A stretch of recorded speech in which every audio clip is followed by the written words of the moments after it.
Baik, assalamualaikum warahmatullahi wabarakatuh.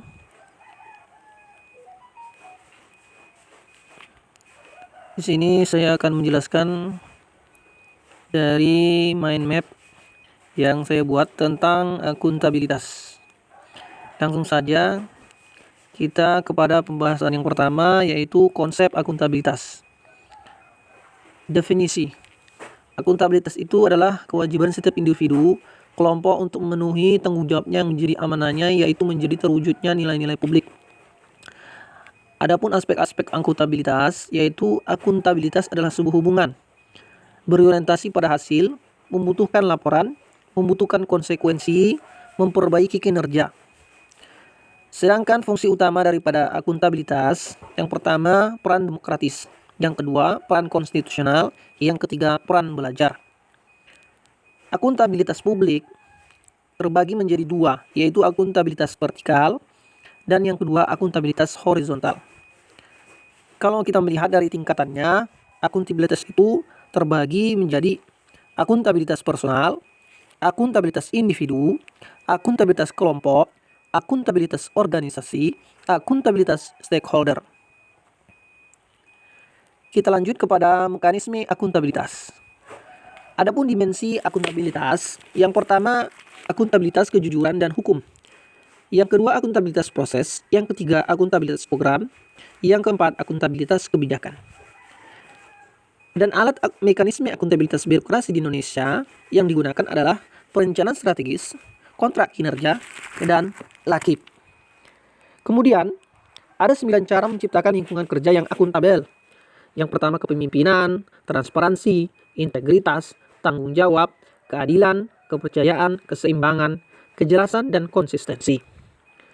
Dan langkah-langkah menciptakan framework akuntabilitas, yang pertama, menentukan tujuan dan tanggung jawabnya. Yang kedua, rencanakan apa yang akan dilakukan untuk mencapai tujuan. Yang ketiga, lakukan implementasi monitoring kemajuan. Yang keempat, berikan laporan secara lengkap. Yang kelima, berikan evaluasi dan masukan perbaikan. Selanjutnya, dari akuntabilitas yang dibahas adalah akuntabilitas dalam konteks organisasi. Transparansi dan akses informasi. Transparansi dan akses informasi dicantumkan dalam Undang-Undang Nomor 14 Tahun 2008 tentang keterbukaan informasi publik. Sedangkan informasi publik memiliki dua kategori. Satu, yang wajib disediakan dan diumumkan. Yang kedua, yang perlu dirahasiakan, yang didasarkan pada undang-undang, kepatutan, dan kepentingan umum. Adapun prinsip keterbukaan informasi, yang pertama, mail. Yang kedua, permintaan tidak perlu disertai alasan. Yang ketiga, mekanisme yang sederhana, murah dan cepat. Yang keempat, informasi harus utuh dan benar. Yang kelima, proaktif. Yang keenam, perlindungan pejabat yang beretikat baik. Kita lanjut daripada praktek kecurangan atau fraud dan perilaku korup. Hal ini diakibatkan dari penyalahgunaan wewenang yang tentu akan berdampak kepada praktek kecurangan. Praktek kecurangan bisa jadi terjadi kecurangan tindak pidana korupsi, penggelapan aset, kecurangan laporan keuangan. Kita lanjut penggunaan sumber daya milik negara. Setiap PNS harus memastikan bahwa pertama, penggunaan diatur sesuai prosedur yang berlaku. Yang kedua, penggunaan dilakukan secara bertanggung jawab dan efisien. Yang ketiga, pemilihan kapasitas benar dan bertanggung jawab. Penyimpangan dan penggunaan data dan informasi pemerintah, yaitu bagaimana pemerintah dan operator dapat menjelaskan semua aktivitasnya dengan memberikan data dan informasi akurat terhadap apa yang telah mereka laksanakan. Tentu dengan prinsip 1. Relevan, 2. Reliable, 3. Understandable, 4. Comparable. Kemudian yang terakhir dari akuntabilitas dalam konteks organisasi adalah terjadinya konflik kepentingan, yaitu situasi yang timbul di mana tugas publik Anda dan kepentingan pribadi bertentangan. Tipe-tipenya bisa keuangan dan bisa non-keuangan. Cara mengidentifikasinya adalah 1. Tugas publik dan kepentingan pribadi. 2. Potensialitas. 3. Proporsionalitas. 4. Presence of mind. 5. Janji. Yang terakhir dari pembahasan akuntabilitas yaitu tentang menjadi PNS yang akuntabilitas. Untuk menjadi PNS yang akuntabel harus memiliki prinsip ASN. Yang pertama, nilai dasar, kode etik, kode perilaku, komitmen, integritas moral, tanggung jawab pada pelayan publik, kompetensi yang sesuai, kualifikasi akademik, jaminan hukum, dan profesionalitas jabatan. Dengan menjadinya PNS yang akuntabel diharapkan adanya perubahan perilaku. Perubahan perilaku individu, menjadi transparansi dan akses informasi kepada publik, perilaku yang tidak curang dan korup, perilaku penggunaan sumber daya negara yang benar, perilaku penggunaan data dan informasi pemerintah juga dengan benar, dan tidak adanya perilaku konflik kepentingan. Kemudian, seorang PNS juga diharapkan mampu mengambil keputusan yang akuntabel. Dengan cara, pastikan keputusan berimbang dan tidak bias. Yang kedua, adil dan memenuhi prinsip dua proses. Yang ketiga, akuntabel dan transparan. Yang keempat, pekerjaan secara penuh, efektif dan efisien. Yang kelima, berperilaku dengan standar kode etik sektor publik. Dan yang terakhir, mendeklarasikan secara terbuka bila terjadi konflik kepentingan. Demikian saja penjelasan dari mind map akuntabilitas yang saya buat. Saya akhiri. Assalamualaikum warahmatullahi wabarakatuh.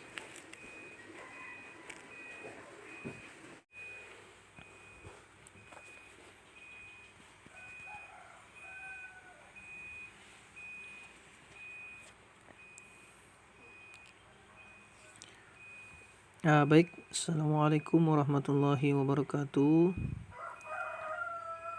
Di sini saya akan menampilkan mind map nasionalisme.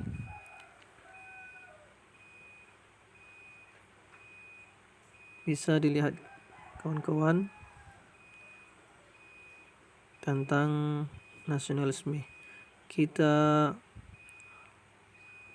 mulai dari atas, yaitu definisi nasionalisme. Nasionalisme adalah sikap cinta yang kuat terhadap bangsa dan tanah air. Selanjutnya, adapun prinsip-prinsip nasionalisme. Yang pertama, hasrat untuk mencapai kesatuan, hasrat untuk mencapai kemerdekaan, hasrat untuk mencapai keaslian, dan hasrat untuk mencapai kehormatan bangsa.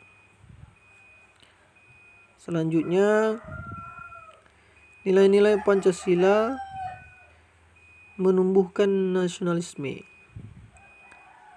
Yang pertama, nilai ketuhanan. Contohnya jujur, hormat pada orang lain, hormat pada aturan, beretika, tidak korupsi, sabar, jiwa besar, prasangka baik.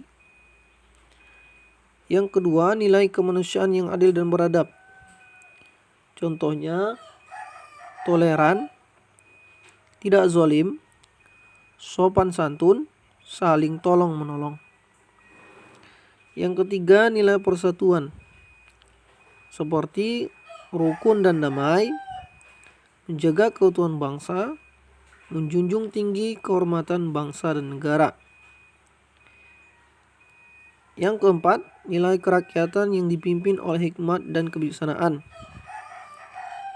Contohnya, siap menang, siap kalah, mau mendengar pendapat orang lain, sportif, selalu sesuai aturan undang-undang, tanggung jawab, tolong menolong, dan tidak anarkis.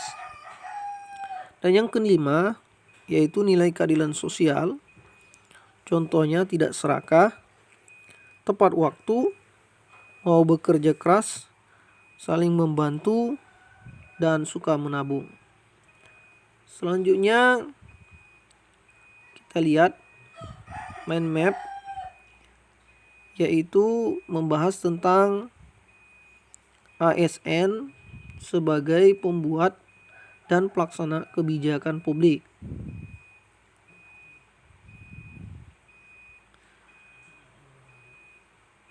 Ini memenuhi prinsip yang pertama, ASN sebagai pelaksana kebijakan publik. ASN yang berorientasi pada kepentingan publik.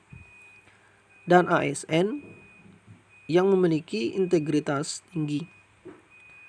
Selanjutnya, ASN sebagai pelayan publik. ASN sebagai pelayan publik yaitu ASN yang profesional, ASN yang melayani publik, ASN berintegritas tinggi. Dan yang terakhir, ASN sebagai perekat dan pemersatu bangsa. ASN sebagai perekat dan pemersatu bangsa harus memiliki sikap netral dan adil, mengayomi kepentingan kelompok minoritas, dan tidak membuat kebijakan diskriminatif, serta harus menjadi figur teladan di lingkungan masyarakat. Demikian saja penjelasan daripada mind map tentang nasionalisme.